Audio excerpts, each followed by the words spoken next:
நான் சொல்றேன், ஒரு நல்ல ஆம்பளை ஒரு நல்ல பெண் பிள்ளை இன்னொரு ஆப்போசிட் செக்ஸ் இன்னொரு மனுஷன் இடத்துல ரொம்ப நேரம் பேச மாட்டாங்க. ரொம்ப நேரம் அவங்க போன் பேச மாட்டாங்க.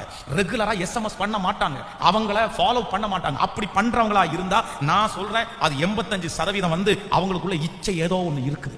அதே போல நீங்க பண்ற ஸ்ட்ரெஸ்ஸிங்ல எல்லாம் ரொம்ப கவனமா இருக்கணும். ஒவ்வொரு அம்மா அப்பாவும் பெண் பிள்ளையை பெற்று வளர்த்துற அம்மா அப்பா கண்ணாடிக்கு முன்னாடி உங்க பிள்ளைங்க நிக்கிறதுக்கு முன்னாடி உங்க முன்னாடி ஒரு டைம் நிக்கணும். அவங்க எப்ப வெளியே போனாலும் ஒரு டைம் உங்களுக்கு முன்னாடி நிக்க வச்சு அவங்கள பார்த்து அதுக்கப்புறம் தான் நீங்க வெளியே அனுப்பணும். ஆனா சில பிள்ளைங்க அம்மா அப்பாவுக்கு கீழ்ப்படுகிறதே இல்லை. நான் அப்படி கேட்க மாட்டேன், நான் என்ன இப்படி பண்றேன், அவ ஸ்டைலா பண்றா, இவ ஸ்டைலா பண்றா, நான் ஸ்டைலா பண்றேன். ஆண்டவர் சொல்றாரு, இந்த சிறியரில் ஒருவனுக்கு இடரல் உண்டு பண்ணுகிறவனுடைய கழுத்தில் எந்திர கல்லை கட்டி சமுத்திரத்தின் ஆழத்துல கொண்டு போய் போட்டுருக்கு. உன்னுடைய சரீரத்திலே இருக்கிற அங்கங்கள், உன்னுடைய சரீரத்திலே இருக்கிற சரீரத்தினுடைய காரியத்தை இன்னொருத்தருக்கு நீங்க வெளிப்படையா காமிக்கணும் அப்படின்னு நினைக்கிறவங்களுக்கு ஆண்டவருடைய தண்டனையை நீங்க மாற்றவே முடியாது.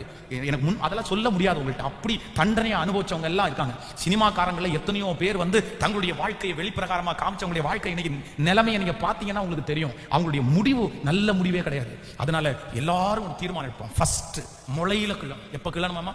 வளர விடக்கூடாது. ஆமே, பக்கத்துல கையை பிடிச்சு சொல்லுங்க, இச்சைய வளர விடக்கூடாது.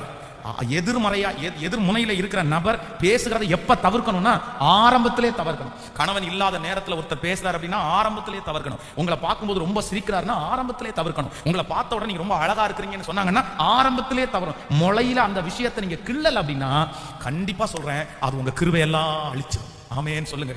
அதனால இங்க இருக்கிற வாலிப தம்பிங்களும் அப்படிதான். நீ மொபைல் வச்சிருக்கிறியா, அந்த மொபைல்ல நீ எப்ப ரொம்ப பாவத்துக்குள்ள போறேன்னா நீ ஆரம்பத்திலேயே கிள்ளலப்பா, ஆரம்பத்திலேயே கிள்ளல. நீ சர்ச் பண்றது வேறதான். நீ ஏதோ ஒரு காரியத்திற்காக ஏதோ ஒண்ணுக்காக அதை பார்க்கலாமே இதை பார்க்கலாமே, ஆனா ஆரம்பத்திலேயே அதை முடிச்சு போட்டு அப்படிப்பட்ட எண்ணங்கள் உனக்குள்ள வரும்போது அது எனக்கு வேண்டான்னு தூக்கி போட்டு நீ ஃபர்ஸ்டே அந்த இடத்துல இருந்து எந்திரிச்சணும்.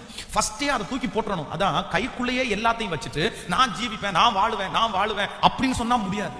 முதல்ல சிலதை ஆண்டவருக்காக இழக்கணும். இல்ல எனக்கு இதுதான் ப்ராப்ளம் அப்படின்னு சொன்னா அதை ஆண்டவருக்காக இழக்காம நீ பரிசுத்தமா வாழ முடியாது.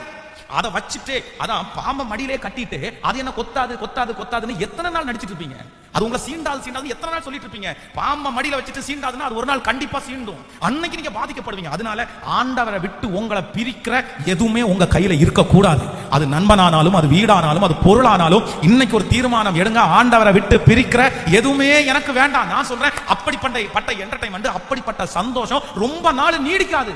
அந்த ரங்கத்திலே புசிக்கிற தண்ணீர் இன்பமா இருக்கும். நீ தவறா செய்யற காரியங்கள் வந்து ரொம்ப மகிழ்ச்சியா இருக்கும். ஆனா முடிவில் அது என்ன பண்ணுமாமா? பாம்ப போல அது சீண்டுமாமா. அது உன்னை சாகடிச்சிடும். அதனால எல்லாரும் நம்புறோம், ஃபர்ஸ்ட் ஆண்டவரே எனக்கு ஒரு கிருபை தாங்க, உமக்கு பிரியம் இல்லாத எல்லாத்தையும் நான் எதுல கிள்ளணும்னா முளையிலே கிள்ளணும்.